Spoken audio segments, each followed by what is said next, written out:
Bonsoir à tous, bonsoir Jean-Marc. Bonsoir Marie. Et bienvenue dans votre journal. À la une de l'actualité de ce jeudi 17 avril, les Algériens votent pour élire leur président en Algérie et ici à Toulouse.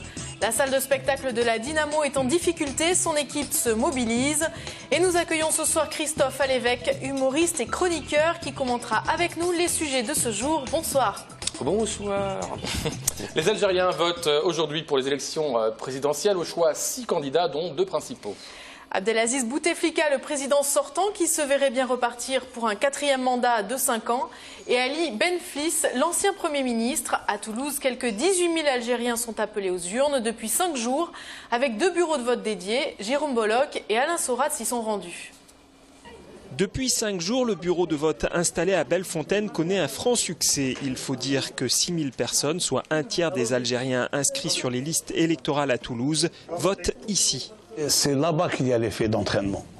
L'effet d'entraînement, c'est Bellefontaine. Donc, le résultat, moi, je l'attends de là-bas. Donc, de par l'importance des inscrits, de par la proximité, de par tout ce qui se passe à côté, hein, parce que les gens sont dans le marché et puis on peut leur dire venez voter, donc et ça vote. Honnêtement, c'est la première fois que je vote. L'Algérie quand même représente le pays de mes parents, c'est-à-dire c'est mon pays d'origine, c'est quelque chose de très important. Pour mon pays justement, je me considère comme algérien, bien que je suis français.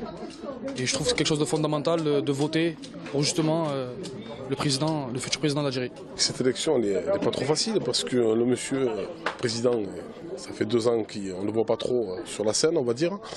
Et c'est vrai que là, il se représente. Bon, on espère que ça va bien se passer pour lui, hein, mais il y a d'autres candidats qui postulent au poste de la présidence et on souhaite bonne chance à tout le monde. L'état de santé du président sortant est l'un des grands débats de cette élection. Il faut qu'il y ait une alternance pour l'Algérie. Parce que l'Algérie maintenant elle est en pleine expansion. Il faut quelqu'un qui arrive, qui a la force de continuer à gérer le pays, quoi. Je soutiens notre président Abdelaziz Bouteflika pour une continuité du travail, de l'énorme travail qu'il a fait pendant 15 ans. À Bellefontaine et au consulat, des représentants des principaux candidats vérifient le bon fonctionnement du scrutin. En Algérie, depuis quelques jours, certains parlent de fraude, une vision pas forcément partagée à Toulouse. Eh ben, je ne crois pas qu'il y ait de fraude. Et c'est un vote pour tout le monde et chacun choisit le président qu'ils aiment et puis voilà. Nous sommes doublement contrôlés en tant qu'administration. Nous sommes contrôlés par la commission de supervision des élections. Cette commission elle est composée de magistrats. Il y a une sous-commission qui siège à Marseille, composée de magistrats qui siègent à Marseille. Et cette commission, elle fait des visites inopinées. Donc ils sont venus 2 fois ici. À Toulouse, le dépouillement débutera en début de soirée et se terminera tard dans la nuit. Les résultats définitifs du scrutin seront connus demain matin. Christophe Alévèque, vous êtes souvent, vous regardez l'actualité avec une certaine acuité. Est-ce que ça vous intéresse, ces élections en Algérie, ou vous avez un œil là-dessus ailleurs? Oui, mais tout m'intéresse. Là, ce qui est drôle, c'est quand même de voter pour quelqu'un qui n'existe plus, enfin qui visiblement est dans un état dans lequel Michael Schumacher est en meilleure forme. Mais je trouve que la bonne nouvelle, c'est d'entendre que dans les titres, quand on entend des Algériens votent en France. Et ça, j'ai trouvé ça très bien, parce que je vous rappelle que c'est une des promesses de la gauche depuis 32 ans. Le droit de vote pour les étrangers aux élections locales. Donc, les socialistes, qui ne sont pas très en forme en ce moment, on peut bien le dire, hein, normalement devaient faire passer cette loi, ce qui est logique quand on a des gens qui habitent ici depuis 15 ans, 20 ans, 30 ans, 40 ans et qui payent des impôts et qui ne peuvent toujours pas voter ici. Moi, je trouve ça scandaleux. Donc la bonne nouvelle, ce sera quand les Algériens, les Marocains, les Tunisiens qui habitent là, qui payent leurs impôts depuis plus de 5 ans, auront le droit de voter ici. Très bien, on reviendra avec vous tout à l'heure parler du spectacle, mais on passe pour l'instant au sport et sur la glace. 3 champions de France et un vice-champion, rien de moins. C'est le très beau palmarès de Toulouse, club patinage. Un club qui compte 350 licenciés dans 3 disciplines, à savoir patinage artistique, danse et ballet sur glace. Le club est d'ailleurs aujourd'hui le 4e place des championnats de France par club. Pierre Bellucci est allé à la rencontre de quelques-uns de ces jeunes virtuoses. Glisser, sauter ou encore tourbillonner, c'est en répétant inlassablement ces gestes de base que l'on devient patineur professionnel. Un sport où la performance physique se met au service de l'artistique. Plus qu'une simple discipline, il s'agit d'une véritable passion qui se vit dès le plus jeune âge. C'est un sport précoce, donc il faut détecter les jeunes patineurs entre 4 et 5 ans. Ensuite, il faut essayer de mettre en place une structure qui nous permettent de nous entraîner entre 3 et 4 heures par jour, ce qui implique des conventions avec des écoles primaires, des collèges, des lycées. C'est à force de persévérance et de chute que les patineurs en herbe deviennent les champions de demain. Pour ces jeunes Toulousains qui doivent allier cours et entraînement, les journées types sont bien remplies. En fait, le matin, je me lève à 6 h. Et pour arriver à la patinoire vers 6h45. Et puis ensuite, je patine de 7h à 8h. Et ensuite, je pars au collège. Je patine de midi à 13h30. Et puis après, je retourne au collège, soit jusqu'à 16h ou 17h. Un rythme soutenu auquel ces enfants se sont accoutumés. Je me suis habituée depuis que j'ai 8 ans, donc c'est un peu comme une routine dans ma vie, donc c'est comme ça. Une routine quotidienne, comme rançon des premières joies de la victoire. Il y a eu la Marseillaise, il y a des gens ils m'ont donné la coupe, un bouquet de fleurs et on est émus sur le podium. Des premières émotions sportives qui en appellent d'autres pour ces futurs cracks de la glace. Et toujours en sport, en volley, c'est la fin de saison pour les Spacers. Ils ont été éliminés en quart de finale du championnat. Malgré leur défaite à Chaumont, leur saison reste une réussite. Et oui, leur 4e place obtenue au terme de la phase régulière leur ouvre les portes d'une compétition européenne l'an prochain. Et la course à l'Europe, il en est toujours question pour les filles du TMB, le Toulouse Métropole Basket. Lors de leur dernière journée de saison régulière, hier soir, elles se sont inclinées à domicile face à Tarbes. Elles terminent à la 8e place du championnat, une position qui leur donne le droit de disputer la phase de Challenge Round. Une dernière chance de se qualifier pour l'Eurocoupe de l'an prochain. Et l'hôtellerie serait-elle plus forte que la culture? Une question qui intéressera peut-être tout à l'heure Christophe Alévèque, Marie. En effet, la Dynamo, le club concert du centre-ville qui fête ses 4 ans, voit son avenir compromis par l'installation d'une résidence hôtelière au-dessus de sa salle de concert. L'équipe de la Dynamo mobilise élus et artistes pour défendre leur scène et trouver, dans un deuxième temps, un autre local, Marlène Canal. Réunis pour une conférence de presse, artistes, élus locaux et dirigeants de la Dynamo ont souhaité poser une question. Quelle est la place d'un lieu consacré aux musiques actuelles dans le centre-ville de Toulouse aujourd'hui? Car l'avenir de la salle de concert et son activité sont fortement compromis. Les travaux de la résidence hôtelière juste au-dessus se poursuivent. L'échéance est début 2015. Au départ, quand on s'est installé, c'est d'abord un immeuble qui accueillait des bureaux. Donc il y a un changement de destination par rapport à l'utilisation de ces locaux qui sont au-dessus de nous.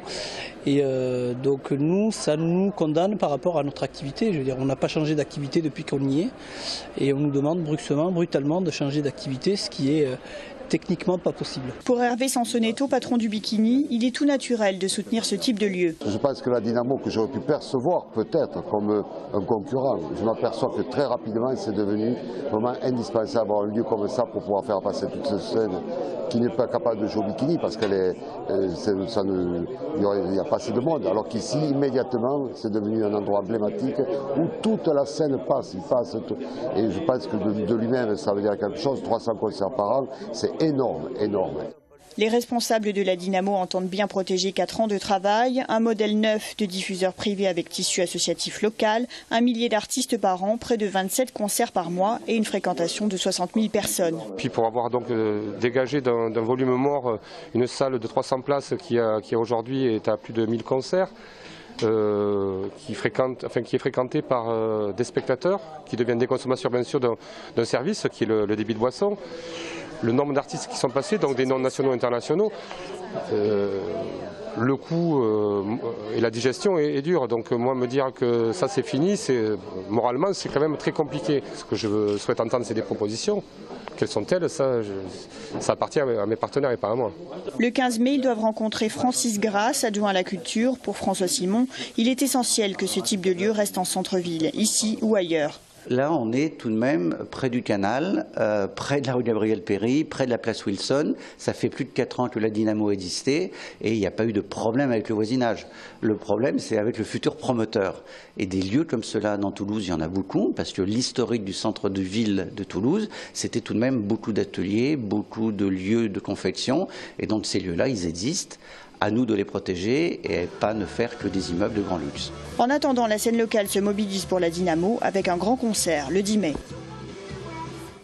Et de son côté, la mairie a été sollicitée et elle a jugé qu'il était prématuré pour elle de s'exprimer. Christophe, à l'évêque, des petits lieux culturels comme ça qui meurent ou qui risquent de mourir, alors que ce soit ici à Toulouse ou en France, ça vous touche toujours, vous? Ah bah c'est terrible. C'est terrible pour les musiciens. D'abord, c'est terrible pour ceux qui ont monté tout ça parce que c'est quand même très compliqué à faire. Et puis, c'est terrible pour les spectateurs. Et puis, c'est terrible pour les villes. Parce qu'il n'y a pas que Toulouse. Hein. Moi, je suis en tournée dans toute la France. Je ne sais pas ce qu'on est en train de faire des centres-villes, du sort de mouroir.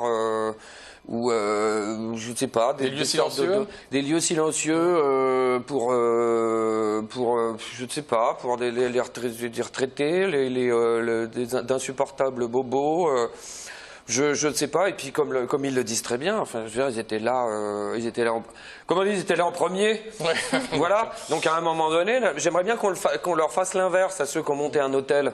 Tu vois, et qu'on leur dise, eh ben maintenant on a racheté, là figurez-vous, tout l'immeuble, là on va faire une grande salle de concert. Allez, foutez le camp.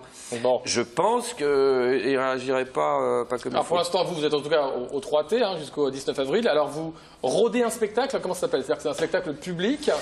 C'est un spectacle, oui, enfin rodé, il est quand même bien écrit, etc. Mais comment il s'appelle d'ailleurs? Il y a beaucoup d'improvisation. Pour l'instant, il s'appelle Déchaîné. Ouais. Je verrai après. Peut-être, je parle beaucoup de rêve, parce que les gens ne rêvent plus trop à notre époque. Donc l'avenir est devenu un concept. Enfin, on est dirigé par des comptables.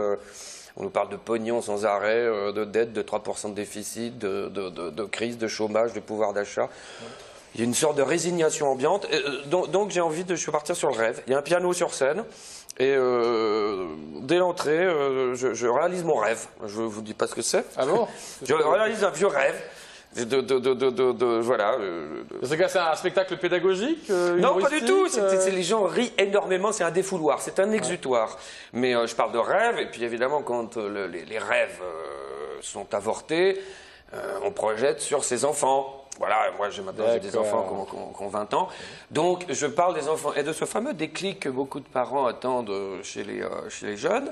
Voilà, et puis après je parle d'autres rêves. On part sur Don Quichotte, on part sur voilà, puis un compère sur scène qui fait Sancho, c'est un grand moment. Hein, et puis après je décide de changer de carrière, de rentrer dans le rang et de faire du stand-up centriste. Votre matière première, c'est quand même toujours l'actualité. Oui.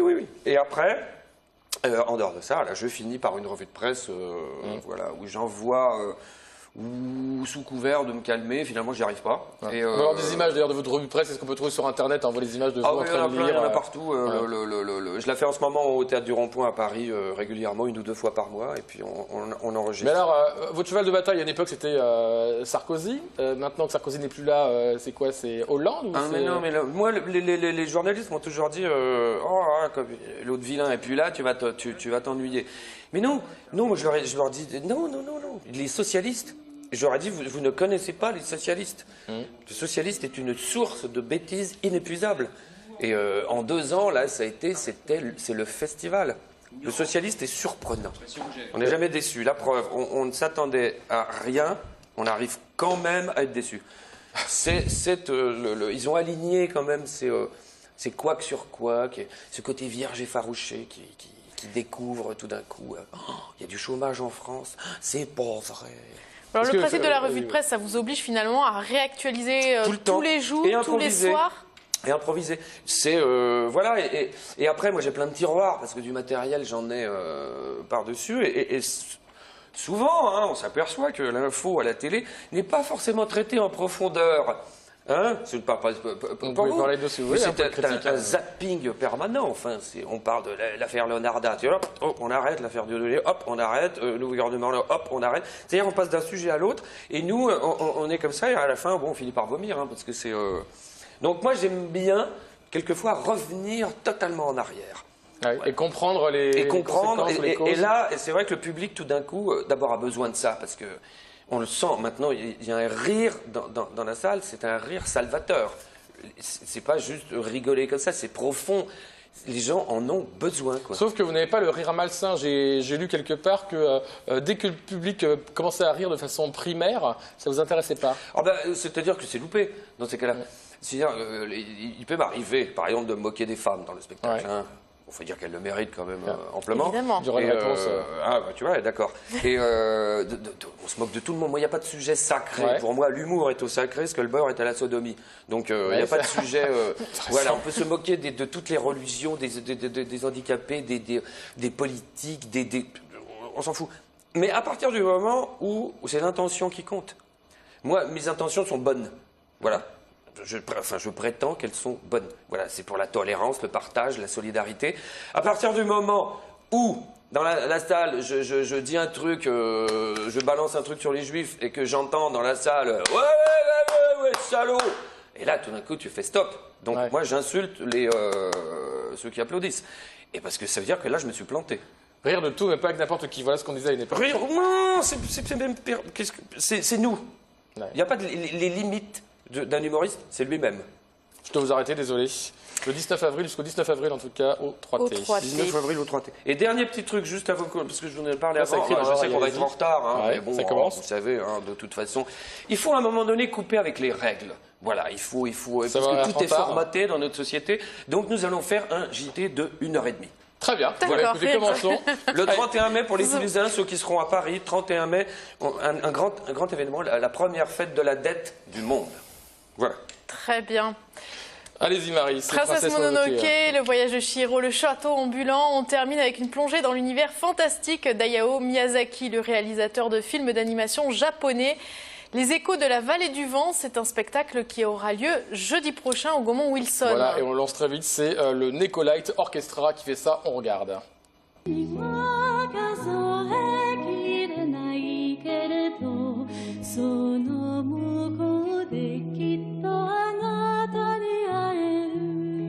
Faire revivre la magie des images par la virtuosité de la musique. Rendre palpable le son et les émotions visuelles, voilà ce que tentent de faire les 8 musiciens du groupe Nekolite Orchestra autour du cinéma de Miyazaki. Tout ce qui nous plaît chez Miyazaki, c'est la poésie, c'est le voyage, c'est l'invitation à une histoire où il n'y a pas de gentil, pas de méchant. C'est-à-dire que c'est une histoire qui peut être vue quand on a 5 ans et quand on en a 55 aussi. Et à chaque fois qu'on les revoit, on y voit encore quelque chose de différent. Donc c'est vraiment impressionnant là-dessus. Une vraie œuvre cinématographique qu'a créé le maître Miyazaki. Et son compositeur aussi, Hisaishi, a créé vraiment des choses qui se font écho entre les films, mais vraiment de manière très subtile, tout en créant des univers très différents. Quand on est dans Porco Rosso, on est dans des musiques italiennes des années 30 qu'il a réussi à recréer, alors qu'il est japonais. Quand on est dans Mononoke, on est dans des choses très médiévales, ou des choses très enfantines pour Ponyo, où le vent se lève, un peu plus solennel sur le dernier film. Donc vraiment une variété musicale qui a été très fascinante à explorer. Un concert en images avec une première pour Toulouse, la venue d'une Bretonne star au Japon. Cécile Corbel, donc, qui est la compositrice, la seule française qui a fait une BO entière pour un film écrit et produit par Miyazaki et le studio Ghibli, qui est le film Arrietty et le petit monde des chapardeurs, sorti en 2010. Voilà, et Cécile Corbel a fait la musique de ce film-là. Depuis, sa carrière a encore plus décollé. Elle tourne au Japon, elle tourne partout. Et du coup, elle sera là pour donc 30 minutes. En fait, sur le concert qui dure 2h15, il y a 30 minutes entières consacrées à la musique d'Arrietty, avec Cécile, sa harpe, sa voix et ses 2 musiciens, et nous-mêmes qui allons l'accompagner un petit peu sur ses chansons à elle. Et donc on est très très honorés d'avoir comme marraine entre guillemets de ce premier gros concert Cécile Corbel avec nous. De Nausicaa en 84 au Vent se lève en 2014, le Nicolite Orchestra fait revivre une œuvre audiovisuelle où l'âme des musiciens toulousains rejoint celle des artistes japonais.